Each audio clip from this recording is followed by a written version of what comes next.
As aventuras das irmãs gatas. Massagem nos pés da Mina. Olá, Crystal. Às vezes canso-me das aulas de sapateado, os meus pés ficam suados e já não aguento mais. Não se preocupe.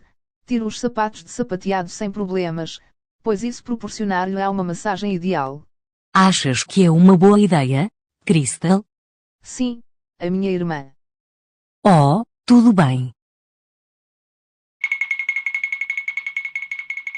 Pronto, espero que tenhas uma boa massagem para mim.